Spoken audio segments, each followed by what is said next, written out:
Hello YouTube, this is Charlie426 and today we have the review of the newly released HG or high grade Bugu from the Gundam Origins. Now this was first seen at the recent episode of Gundam Origins, episode 4, and apparently we got the Rambo-Rouse version as a normal release. Now I am aware, or for those who don't know, Bandai is going to release a orange version of the Bugu where we saw like a few glimpses of it like, as a test mobile suit, the orange version. So that one's going to be P Bandai. I assume it's basically the exactly same thing. So anybody who doesn't like this color can go for that for P Bandai, but I'm not sure when is the release date. It seems like it's going to take a while. Anyway, the Bugu, for those who don't know what the Bugu is exactly, you can basically say it's the upgraded version of the WAF. It's the upgraded version of the WAF, but they taken some parts out, such as the interchangeable arms, and then they added these cables, or these fuel cables, to increase the flow of the fuels for more mobility as well. When I mean mobility, not in terms of the mobile suit itself, but the way how it transfers energy all over to the mobile suit. So according to the manual, this was also like another test subject, a test mobile suit, and the performance was pretty well. It was pretty good. However, this never made it up to the mass production stage, because not only the cost was pretty expensive, but the production process had some problems as well. So because of multiple aspects, the Zaku I was mass produced, and also it had some weapon compatibility problems as well. So that's that. And yeah, apparently once again this was released today, and there's no problems with the kit itself, no problem with the parts. So what you get from the kit is, of course, the Bugu itself. You get a shield, and you get a machine gun. And this machine gun, I'll mention it right now. This machine gun is the exact same machine gun that we see in the HG Gundam local type. As you can see, they're the same machine gun, but I think the local type one is a little bit more brighter. It could be the light. No, actually, yeah, the local type version is a little bit more lighter, and the Bugu one is a little bit more darker, but it's really not that different. So yeah, we get one of those each. So you have a trigger finger on a trigger hand as well, and you also get a normal hand for your generic weapons or any other purposes. You get a open hand like this. You get two I forgot the beam axes. No, not the heat hawks. Sorry about that. The heat hawks. However, one is the folded up version that you can attach to the waist. I'm not going to show you this because it's basically in the show they never. I don't think the Bugu or Rambo-Rouse actually uses this, but just to let you know, it's just possible to put the wait a minute, heat hawk on the side. There's a hole here, and you just need to attach it. But I find this a little bit awkward for the Bugu, so I'm gonna pass on that process. And heat hawk as well. It can basically hold as your generic HG kit. Okay, we took a. Oh boy, we saw the hands, and lastly, I'm pretty sure some people are wondering about the decals. As you can see, we don't get any stickers, but only decals. But as you can see, I used about 3 of them. The yellow decal for the Xeon symbol, and a number 31. I believe that's like Rambo-Rouse's special number here on the shoulder and on the shield. And here is the sheet. Yeah, this is all you get. Like the DOM test type, you only get you get 2 options for the eyes. I went for the just overall general pink concept. So that's that. And basically, I assume that there are a lot of leftover parts because this was based on the Bugu. You get this many leftover parts even for the head.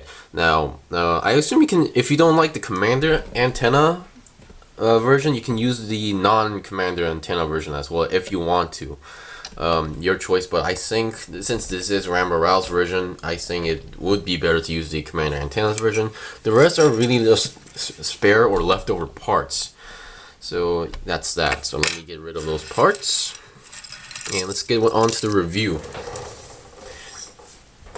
Once again, I really like how this turned out. Before I actually get into articulations, I guess I should talk about the colors. Now, I was assuming a lighter color. However, this came out pretty dark. So here's a comparison of the prototype Goof. Yeah, way darker as well. And in terms of height, they're pretty much almost the same, I guess. Well, the prototype Goof is a little bit more higher, or the feeling is a little bit higher, but yeah, they're almost the same size. Okay, let's get on to the review. Now I have some stuff to talk about. The head was pretty, how should I say this? This was pretty interesting and impressive because the head has a gimmick where we only see in master grades, especially on Zaku 2.0s. What that means is when you move the head, the mono eye also moves together with the head. As you can see, it moves together. I'm really impressed by this. So usually I put the mono eye exactly in the middle. It's slightly a little bit off, but it's you know, it's overlookable. And yeah, I was really impressed how they did with the head. So the head articulation, apparently you can't go 360 because of the articulation, and these cables are blocking it, so it can go down that much. That's pretty much up and about not 90, but about, I don't know, 30 to 40 degrees, twisting or turning, and the eyes moves as well. The body, well, despite being based on the WAF, but it's really similar to the Goof prototype or the Dom test type body, where you have these side parts move a little bit on the body, and the arms can go, you know, forward and backward pretty much thanks to this gimmick, and the inside where the main arm or shoulder is connected to the body to a ball joint.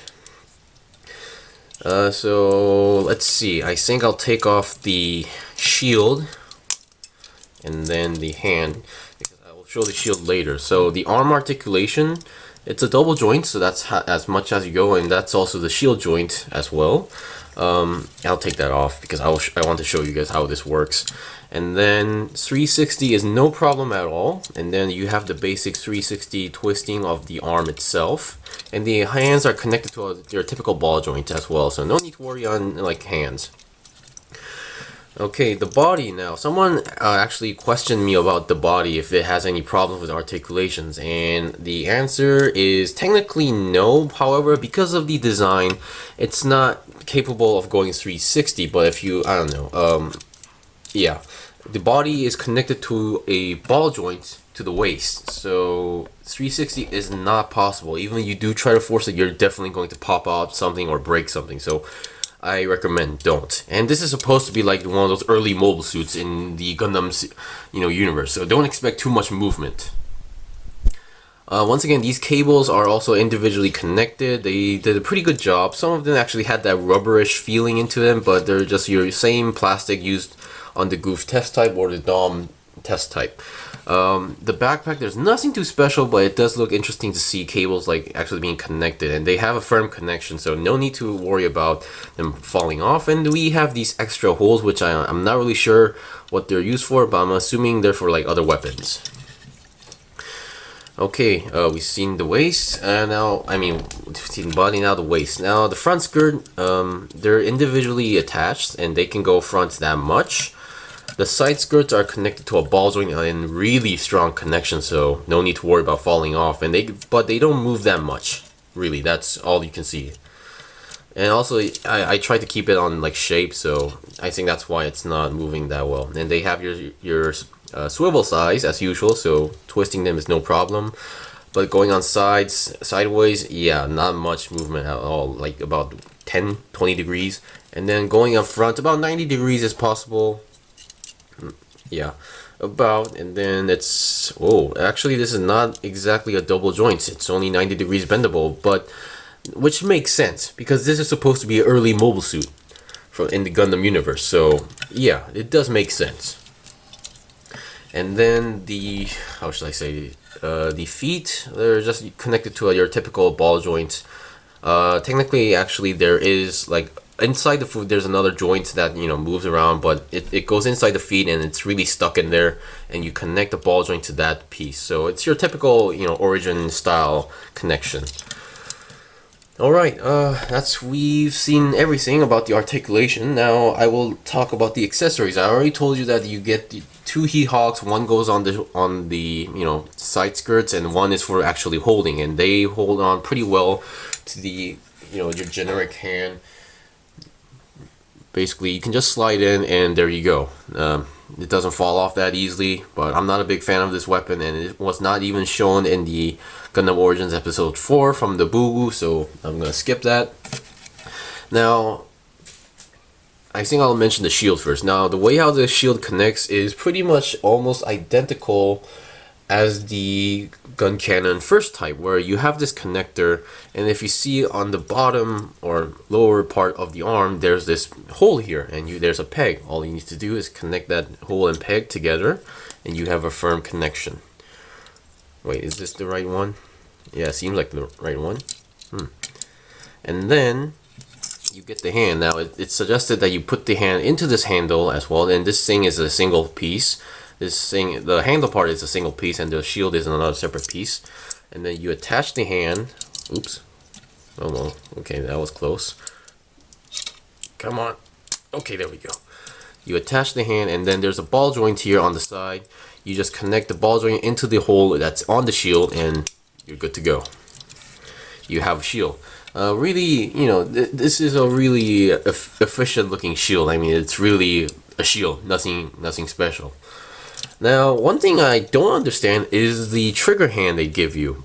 Now, I was expecting a trigger hand for this gun, which is okay, but problem is the angle of the ball joint is that it's not straight, but it's in an angle, which is usually for a long rifle. For this would usually go with a one of those machine guns that you get from the GM Customs, or like a Zaku rifle, a Zaku machine gun. Sure, of course, this thing has this gimmick where it would work, even better. But I wish they would have given two hands for just a normal straight one, because it takes a while to get used to it. After like a few using this a while, I got used to it. But first, it feels awkward. But the main reason for that is for this gimmick. Now, those who have the Gundam local type will understand. You can open this part up, and you will fold it up, and you can actually make it, well, if you don't have the shield, you can technically make it hold it on both hands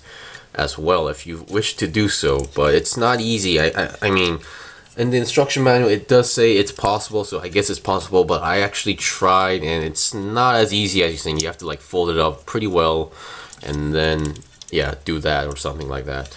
I'm not gonna show that because it's not a really necessary pose. Once again, I'm sorry if I'm like skipping these kind of stuff, but I'm not a really big fan of like holding a machine gun with two hands. Alright, so yeah, that is it for the review for the HG Bugu. I mean, anything that's really spectacular or interesting is the head, where you can actually, the mono eye actually moves with the head like we see in Master Grade. So this is a pretty revolutionary gimmick. So any mono eye kits that we see in the future, except for the Dom, because the eye works pretty different in that one, we can assume this gimmick or technology to be used on as well. And the build of this kit is pretty simple and basic, so no need to worry as well. So I recommend this kit for any Gundam fans out there, any Gundam Origins or like old school or like retro feeling type design fans. This is really recommended, and this is mostly recommended for anybody because of the build and the design, because I really like how they turned out, because I really didn't like the design of the WAF, but this one is really amazing. Okay, once again, thank you for watching the review. Hope you enjoyed the review and found it informative. If so, please like my videos and also subscribe to my channel. I still have more kits to buy and build, so please stay tuned. Well, until then, see you guys next time.